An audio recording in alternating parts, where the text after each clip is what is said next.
एक शहर को बसाने की आवश्यकता क्यों पड़ी? क्योंकि इतने सारे शहर हैं और हम जिस जगह बैठे हुए हैं दिल्ली में, ये भारत के सबसे बड़े शहरों में शुमार है, इतना बढ़िया इंफ्रास्ट्रक्चर है, सब कुछ है। उसके बावजूद हम देखेंगे कि दूसरे भी शहर हैं, बेंगलुरु है, मुंबई है, देश की आर्थिक राजधानी मुंबई है, और कोलकाता है, और छोटे मोटे शहर अगर हम देखें तो इंदौर और इस तरीके के बहुत सारे शहर हैं, पुणे हैं। क्यों आवश्यकता पड़ी कि एक पूरा का पूरा नया शहर बसाया जा रहा है? इन सारे शहरों के इंफ्रास्ट्रक्चर पर भी काम किया जा सकता था, इनको भी अपग्रेड किया जा सकता था। तो हम हर एक चीज़ को जानने का प्रयास करेंगे अगले 20 से 30 मिनट में कि ऐसी क्या अपॉर्चुनिटीज़ हैं जो वहाँ आने वाली हैं, ऐसी क्यों ज़रूरत पड़ी कि एक पूरा का पूरा शहर भारत सरकार बसा रही है, इसकी शुरुआत कैसे हुई, इसकी जर्नी क्या है, अभी प्रेजेंट की सिचुएशन क्या है, और इसका भविष्य को हम किस तरीके से देख रहे हैं। तो इस पर हम सारी बातचीत करने वाले हैं। तो मैं सबसे पहले शुरुआत करता हूं धुलेरा के पास्ट से कि इसका बीज कब बोया गया और कैसे बोया गया। ये बहुत समझना जरूरी है, क्योंकि मैं समझता हूं आप सभी वो लोग बैठे हैं, आप सभी को अपने ऊपर गर्व होना चाहिए कि हम लोग हर इंडिविजुअल व्यक्ति के जीवन में वेल्थ क्रिएशन का काम करते हैं। तो आप लोगों को सबसे पहले अपने लिए एक बार जोरदार तालियां बजानी चाहिए। सबसे बड़ी बात है, हम सबका स्वभाव क्या है। हम सब लोग रियल एस्टेट से जुड़े हुए लोग हैं। हम सबका स्वभाव क्या है कि जब हम किसी के जीवन में वैल्यू एडिशन करते हैं, किसी को प्रॉपर्टी दिलाते हैं, सबसे ज़्यादा हम लोग खुश होते हैं। इसलिए नहीं कि हमने उसके ऊपर कुछ कमाया, बल्कि हम इसलिए खुश होते हैं क्योंकि हमने उसकी लाइफ में वेल्थ क्रिएट किया, एक्चुअल वेल्थ क्रिएट किया, जिसको हम रियल एस्टेट के रूप में जानते हैं। तो दोस्तों, हम अगली चर्चा शुरू करते हैं धुलेरा की। धुलेरा की जो शुरुआत है, जो इसका जो माइंड सेट है, जो इसका विजन है, इसकी शुरुआत हुई 2006 और 7 के दरमियान में। 2006 और 7 में आप सभी जानते हैं भारत में यूपीए की सरकार थी, कांग्रेस केंद्र में थी। अगर मैं गुजरात राज्य की बात करूं तो वहां पर बीजेपी की सरकार थी, मोदी जी उस समय मुख्यमंत्री थे। 2006 और 7 में देश के, मैं कहूँगा, हमारे अर्थशास्त्री मनमोहन सिंह जी उस समय प्रधानमंत्री थे। वो एक विजनरी पर्सन थे और उनकी जो इकोनॉमी के प्रति समझ है वो एक अलग ही लेवल की थी। ये हम सभी जानते हैं, इस चीज़ से सभी वाकिफ हैं। वो चाहते थे कि देश के अंदर अगर हमें इकोनॉमिक ग्रोथ लेकर के आनी है, किसी भी शहर को अगर हमें एस्टैब्लिश करना है, कोई एक बड़ा इकोनॉमिक जोन लेके आना है जहां पूरी दुनिया के लोग आकर के बसें, तो हमें क्या करना पड़ेगा? हमें 3 चीज़ों पे काम करना पड़ेगा। पहला, हमें करना पड़ेगा वर्ल्ड क्लास का इंफ्रास्ट्रक्चर बनाना पड़ेगा, वर्ल्ड क्लास का एनवायरनमेंट क्रिएट करना पड़ेगा, वर्ल्ड क्लास की पॉलिसीज बनानी पड़ेंगी। ये 3 चीज अगर हम किसी भी जगह कर पाए तो हम देश की इकोनॉमी को बहुत तेजी से आगे लेकर के जा सकते हैं। और मैं आज से 2006-7 की जब बात कर रहा हूं, यानी कि आज से 18 साल पहले की बात कर रहा हूं, और यहां बैठे कई अनुभवी लोग मुझे दिख रहे हैं, फ्रंट सीट पे बैठे हैं राजीव साहब। आपको पता है आज से 18 साल पहले इंफ्रास्ट्रक्चर में हमारा उतना अच्छा इंफ्रास्ट्रक्चर नहीं था कि हम विदेशी कंपनियों को अट्रैक्ट कर सकें, इंटरनेशनल इन्वेस्टमेंट लेकर के आ सकें। तो उन्होंने प्लान किया, जैसे चाइना ने शंघाई को बसाया, तो इन्हीं 3 पैरामीटर्स पे बसाया: international infrastructure, international environment, international policies. तो गवर्नमेंट ने प्लान किया कि अगर हम भी ऐसा कोई प्रयोग करते हैं जिस तरीके से सिंगापुर ने किया, जिस तरीके से दुबई ने किया, और अगर आप सिंगापुर और दुबई की हिस्ट्री को सर्च करेंगे, बहुत लोग जानते भी होंगे, नहीं जानते तो आप गूगल पर सर्च कीजिएगा, आपको आइडिया लगेगा कि क्या है। पिछले 70 सालों में, 70 से 75 साल की इन दोनों कंट्रीज की हिस्ट्री है, तो इन्होंने 3 चीजों पे काम किया। इंफ्रास्ट्रक्चर बनाया वर्ल्ड क्लास, दुबई ने बनाया। आज आप देखेंगे इंडिया से बहुत बड़ी इन्वेस्टमेंट आपके दुबई में जा रही है, और लगभग मैं समझता हूं हर संडे को 2, 4, 5 होटल्स में दुबई वाले लोग आकर के यहाँ इवेंट कर रहे होते हैं। अपनी पुरानी पॉपुलेशन है वो उससे चलती है। छकड़ा समझते हैं आप? शायद आपने वर्ड ही पहली बार सुना होगा। जो बुलेट होती थी पुरानी, बुलेट के ऊपर लकड़ी का कार्ट लगा के, जो बुल कार्ट होता है ना, ऐसा कार्ट लगा के लोकल ट्रांसपोर्टेशन में गांव वाले वो यूज करते हैं। उसको बोलते हैं लोकल लैंग्वेज में छकड़ा। तो आप सोच सकते हैं वहां के लोगों की अभी ये सिचुएशन है, लेकिन वहां पे गवर्नमेंट ने इंटरनेशनल एयरपोर्ट बना करके रेडी करने जा रहा है। अगले 6 महीने के अंदर ऑलरेडी रनवे का काम हो चुका है, थोड़ा बहुत रह गया है, टर्मिनल बिल्डिंग का काम चल रहा है, बाउंड्री का काम हो चुका है। तो ये मल्टीपल कनेक्टिविटी, इवन सी पोर्ट, तो आप देखेंगे हर तरीके की कनेक्टिविटी, चाहे वो रोड हो, रेल हो, एयर कनेक्टिविटी हो, पोर्ट कनेक्टिविटी हो, सब कुछ वहां पे प्रोवाइड किया गया है। ये धुलेरा का मैप है 920 स्क्वायर किलोमीटर का, जो कि मल्टीपल जोन्स को आइडेंटिफाई करता है। आप देखेंगे मल्टीपल आपको यहाँ पे कलर दिख रहे होंगे। येलो जोन आइडेंटिफाई करता है रेजिडेंशियल जोन को, ये पर्पल जो है आपका इंडस्ट्रियल, आप जो ऑरेंज देख रहे हैं ये हाई एक्सेस कॉरिडोर, जिसमें आप 150 मीटर की हाइट तक बिल्डिंग बना सकते हैं, यानी कि लगभग 50 माले की बिल्डिंग आप यहाँ पे कंप्लीट कर सकते हैं। फिर आप ये पिंक में देख रहे हैं, ये सारे नॉलेज एंड आईटी एरिया हैं, जहाँ पर कॉलेज, यूनिवर्सिटी, इन सबको प्लान किया गया है, आईटी पार्क को प्लान किया है। ब्लू एरिया जितने भी आपको दिख रहे हैं ये सिटी सेंटर एरिया, जहाँ पर स्पेशली कमर्शियल के लिए रखा है। लाइटर जो ग्रीन आप देख रहे हैं ये सारा का सारा रिक्रिएशन जोन, जिसमें golf, stadium, gaming facility, restaurant, food streets ये बना सकते हैं। साथ ही साथ आपको डार्क ग्रीन लाइन दिख रही होगी, यहाँ पर ये रिजर्व रखा है टूरिज्म एरिया के लिए।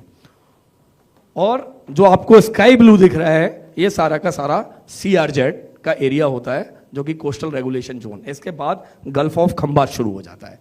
यहाँ पर जो आप स्काई ब्लू एरिया देख रहे हैं ये रिजर्व रखा गया है ग्रीन एनर्जी के लिए। यहाँ पे अभी प्रेजेंट में टाटा 600 मेगावाट का सोलर पार्क ऑलरेडी बना चुकी है। 5000 मेगावाट का प्रपोज्ड है, जो कि आने वाले टाइम में बनना है कुछ दिनों में। इवन यहाँ पे विंड मिल्स का भी प्रोविजन है और डिफेंस को भी जगह यहाँ पर दी गई है इसी एरिया में। इवन अडानी ने भी यहाँ पर जगह प्रोक्योरमेंट की हुई है CRZ के अंदर। इसके डेवलपमेंट के लिए गवर्नमेंट ने टाउन प्लानिंग्स बनाए हैं, तो इसको 6 टाउन प्लानिंग में डिवाइड किया। उसके बाद 20 सब TPs बनाए हैं। इसमें जो आप ब्लू एरिया देख रहे हैं this is 22.54 square kilometre area, जो कि ऑलरेडी डेवलप हो चुका है, जहां पर जो भी मैंने अम्यूनिटीज़ की अभी आपसे चर्चा की, चाहे वो रोड है, रास्ते हैं, कनेक्टिविटी है, वो सब कुछ इस एरिया में डेवलप हो चुका है। ये जो सेंटर ब्लू एरिया जो आपको यहाँ दिख रहा है उसको हमने यहाँ पर हाईलाइट किया हुआ है। और इसके पैरेलल अभी 55 स्क्वायर किलोमीटर एरिया जैसा है, जो कि अभी बनाने की गवर्नमेंट प्लानिंग कर रही है, कभी भी काम शुरू कर सकती है। ये 6 किलोमीटर का जो आपको रिवर दिख रहा है ये ऑलरेडी बन चुका है। इसके अलावा एयरपोर्ट के पास लगभग 10 किलोमीटर से ज़्यादा का रिवर ऑलरेडी गवर्नमेंट ने तैयार कर दिया है। और ये सब काम जो हुआ है ये पिछले 5 साल के अंदर अंदर में हुआ है। यहाँ 2 साल पहले गवर्नमेंट ने पोजीशन देना शुरू कर दिया है। और आपको जान के ये खुशी होगी कि एक इंडस्ट्री ऑलरेडी यहाँ पे ऑपरेशनल हो चुकी है, प्रोडक्शन शुरू हो चुका है। सेकंड इंडस्ट्री, और इंडस्ट्री नहीं कहूँगा मैं, कहूँगा रिवॉल्यूशन। जिस तरीके से इंडिया में किसी टाइम में ऑटोमोबाइल सेक्टर नहीं था, आया तो वो एक रिवॉल्यूशन लेकर के आया। इसी तरीके से आज धुलेरा के अंदर सेमीकंडक्टर इंडस्ट्री का पहला फुटस्टेप रखा गया है। और आप सबको ये पता होगा कि पूरे वर्ल्ड में सेमीकंडक्टर की 92% सप्लाई चाइना और ताइवान के पास है। 8% पूरा रेस्ट वर्ल्ड मिलकर के बनाता है। और इस 92% के बाद जो एक सबसे बड़ा प्लांट लगने जा रहा है पूरे वर्ल्ड में, वो लगने जा रहा है धुलेरा में। 11 जनवरी को लास्ट ईयर अनाउंसमेंट की थी टाटा ने ऑफिशियली। 13 मार्च को उन्होंने भूमि पूजन किया। और अभी आप जाकर के देखेंगे मोर देन 300 या 400 क्रेन्स वहाँ पे लगी हैं जो दिन रात काम कर रही हैं। और बहुत तेजी से लैंड फिलिंग ऑलरेडी हो चुकी है। इवन ताइवान के जो टॉप मैनेजमेंट है वो भी आ चुका है। और मैं प्राउडली बोल सकता हूं कि जितने भी टॉप इंजीनियर्स ताइवान से आ रहे हैं वो हमारे ही कैंपस में रह रहे हैं। उनको रिसेंटली हमने अभी वहाँ पर अपने कैंपस में शिफ्ट किया है। अभी हम उनको अगले 1.5 साल के अंदर 500 से प्लस रूम उनको देने वाले हैं, वो रेंटल पर्पज से वहाँ पर रहने वाले हैं। तो टॉप मैनेजमेंट जो भी आ रहा है वो सारा ताइवान से आ रहा है। टाटा और PMC दोनों मिलकर के ये प्रोजेक्ट को लगा रहे हैं। तो 91,000 CR का सिंगल प्रोजेक्ट है। इसके बाद रिसेंटली अभी टाटा 2 और मोर फैब इंडस्ट्रीज यहाँ पे सेमीकंडक्टर के लिए अनाउंस कर चुकी है। इसके बाद अगर आप जाएंगे देखेंगे जरा थोड़ा सा आप न्यूज़ और उसको सर्च करेंगे गूगल पे, तो आपको पता चलेगा इंडिया का पहला MRO यहाँ पे लगने जा रहा है। वो टाटा लगाने जा रहा है एयरक्राफ्ट मैन्युफैक्चरिंग यूनिट एयरबस के साथ में। इसका भूमि पूजन वडोदरा में हुआ था ये कोई 1.5 साल पहले। और इसका एक्सपेंशन सारा जो होना है वो धुलेरा में होना है। ये आपको ऑफिशियल्स रिपोर्ट में आप इजीली देख सकते हैं। ये मैं आपको सिर्फ अभी टाटा के ही बारे में बात किया, मैं भी और प्लेयर्स पे जा ही नहीं रहा। टाटा के साथ सेमीकंडक्टर यूनिट के साथ में यहाँ टाटा के लगभग 1000 वेंडर्स हैं वो आने वाले हैं, जिनमें अभी अगर मैं रिसेंटली 2-3 के नाम लूँ जो ऑफिशियली जिनका न्यूज़पेपर में भी आया है पिछले कुछ दिनों में, Tokyo electronics, Zabeel electronics UAE की कंपनी है जो ऑलरेडी 1000 करोड़ रुपए वहाँ पे इन्वेस्ट कर रही है। तो ये बातें मैं आपको इसलिए बता रहा हूँ कि आपको पता चले कि ये सिर्फ शब्दों में नहीं है, बातों में नहीं है, यहाँ पर एग्जीक्यूशन भी शुरू हो चुका है, उसकी शुरुआत हो चुकी है। ये वो एरिया है जो नेक्स्ट अभी डेवलपिंग का गवर्नमेंट प्लान कर रही है। ये ऊपर वाला जो आप एरिया देख रहे हैं ये डेवलप हो चुका है, इसको अभी नेक्स्ट 55 स्क्वायर किलोमीटर का एरिया जो है प्लान कर रहे हैं। वॉल्यूम मिलेगा क्या अभी? टाउन प्लानिंग मैं यहाँ आपको थोड़ा एक गवर्नमेंट का ऑफिशियल, ये डेप्यूटी कलेक्टर हैं, तो इनका भी एक मैं आपको वीडियो रेफरेंस के लिए ये बता रहा हूँ कि आपको पता चले कि यहाँ पर गवर्नमेंट ने किया क्या है। इस शहर को बनाने के साथ साथ इतनी बड़ी लैंड को प्रोक्योर कैसे किया है, प्लानिंग क्या किया है। तो गवर्नमेंट ने यहाँ पर क्या किया है, एक होता है जमीन का अधिग्रहण करना, एक होता है एकत्रीकरण करना। तो गवर्नमेंट ने यहाँ पे अधिग्रहण नहीं किया है, यहाँ पर क्या किया है, एकत्रीकरण किया, लैंड पुलिंग किया है। और पुलिंग किस तरीके से किया है तो वो आपको समझ में आएगा कि गवर्नमेंट ने क्या किया है। आज क्या जमीन है जिसको आप परचेज कर सकते हैं या कि कहाँ पर लोग इन्वेस्टमेंट कर रहे हैं। तो ये थोड़ा सा मैं एक आपको वीडियो बता रहा हूँ। टाउन प्लानिंग स्कीम के तहत हम लोग क्या करते हैं कि वहाँ के जो लैंड ओनर है उनके पास की 50% लैंड हम धोलेरा एसआर के नाम होती है और 50% लैंड सभी जो स्टेक होल्डर है यानी कि जो लैंड ओनर है उसके पास रहती है। तो उसमें सभी का फायदा होता है। लैंड ओनर अपनी जो बची हुई जमीन है उसमें किसी इंडस्ट्रीज को भी वो बेच सकता है या अपने आप कुछ इंडस्ट्रीज करना चाहे तो वो भी कर सकता है। और धोलेरा में जो भी इंडस्ट्रीज आती है उसमें वहाँ के जो विलेजर्स से उनको रोजगार प्राप्त होता है, उनकी जो जीवन शैली है उनमें भी बहुत सारा बदलाव आता है। तो इस प्रकार से हमारा जो डेवलपमेंट का जो फंडा है, हमारा जो डेवलपमेंट की जो व्याख्या है वो पूरे की पूरी यहाँ पे फुलफिल होती है, सेट होती है। क्योंकि डेवलपमेंट यानी कि एरिया का डेवलपमेंट, सिटी का डेवलपमेंट और राज्य का डेवलपमेंट एज वेल एज सभी वहाँ के लोगों का भी डेवलपमेंट होता है और ये सही मात्रा में धोलेरा में हो रहा है। तो ये गवर्नमेंट ने लैंड पुलिंग किस तरीके से की, बेसिकली ये बताया जितने भी स्टैक होल्डर्स थे, फार्मर्स थे, उनकी 50% लैंड गवर्नमेंट ने प्रोक्योर की अकॉर्डिंग टू एक्ट DSIR 2009 उसके थ्रू। और जो रेस्ट 50% है गवर्नमेंट ने उनको डेवलप्ड प्लॉट दिया है, मतलब स्क्वायर करके उसका एक प्रॉपर शेप बना करके हर इंडिविजुअल फार्मर को रोड, रास्ते ये सब गवर्नमेंट ने प्रोवाइड किए हैं। और उसके लिए हर एक एक सर्वे नंबर का 920 स्क्वायर किलोमीटर एरिया में नक्शा बना चुकी है गवर्नमेंट। कहाँ पर क्या आएगा ये सब कुछ पहले से डिसाइडेड है। यानी कि हर चीज़, कोई व्यक्ति जब जाता है दूसरे जगह से तो वो देखता है कि मुझे क्लैरिटी कैसे मिलेगी, तो वो क्लैरिटी का प्रोविज़न गवर्नमेंट ने पहले दिन से कर रखा है। और हर इंडिविजुअल का एक एक नंबर का ये सर्टिफिकेट भी इशू ऑलरेडी किया जा चुका है।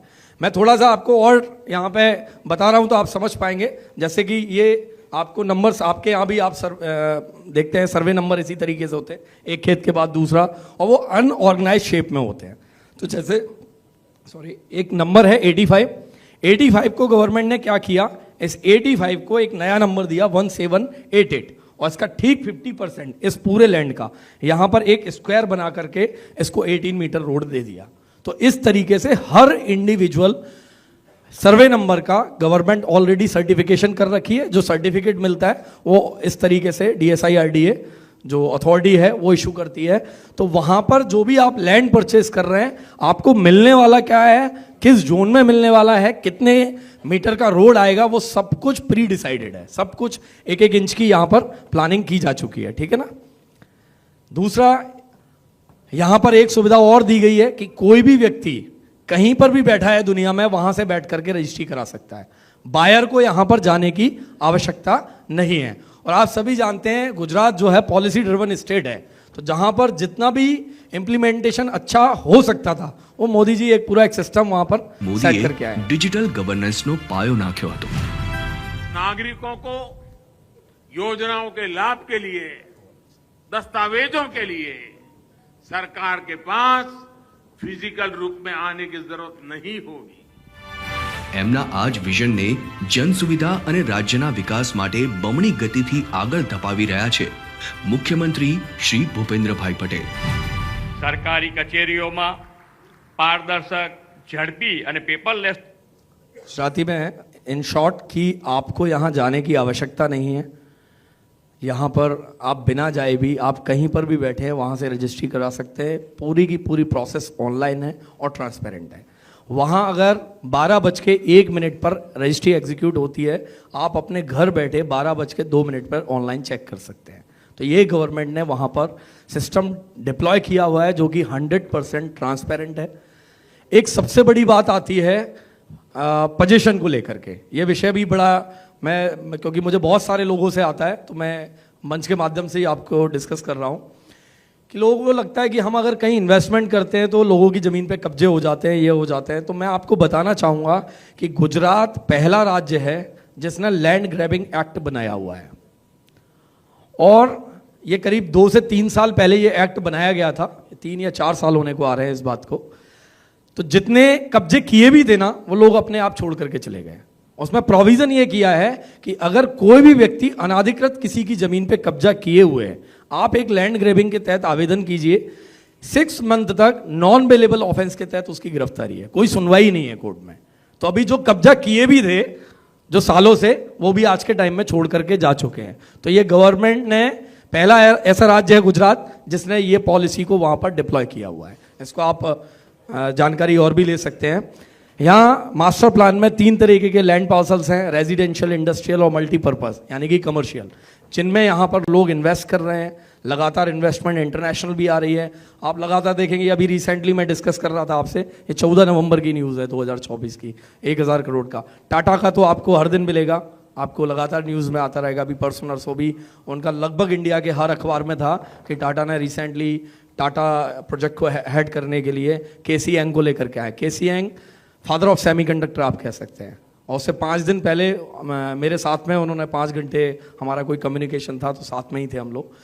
तो यहाँ पे बड़ी इन्वेस्टमेंट आ रही है, आप समझ सकते हैं, बड़ी अपॉर्चुनिटीज़ आ रही हैं लगातार। आप अगर इसके ऑफिशियल पेज को अगर सर्च करेंगे तो आपको बहुत सारी चीज़ें देखने को मिलेंगी। तो आप लगातार धुलेरा से अपडेट गवर्नमेंट अथॉरिटी के थ्रू भी रह सकते हैं, ट्विटर के थ्रू, आप फेसबुक चलाते हैं तो इनका पेज गवर्नमेंट का फॉलो कर सकते हैं।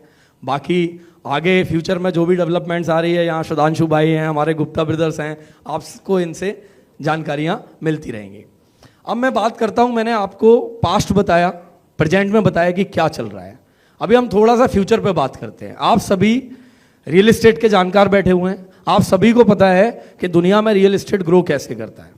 सर आप भी एक दिग्गज जो है डेवलपर हैं, आप सभी को पता है कि जब इंफ्रास्ट्रक्चर आता है तो रियल एस्टेट ग्रो करता है। आप देखेंगे आज से 5 साल पहले जेवर को कोई नहीं पूछता था। जैसे ही एक एयरपोर्ट की अनाउंसमेंट हुई और वहां काम शुरू हुआ, किस तेजी से वहां पर काम चला वो आप सब जानते हैं। अभी पीछे सर ने बताया था नीत जी ने कि जो फर्स्ट स्टेज का जो इन्वेस्टमेंट रहता है वो हमेशा आपको ग्रोथ दे करके जाता है, फिर एक डेवलपमेंट का टाइम आता है, फिर एक सैचुरेशन पॉइंट आता है।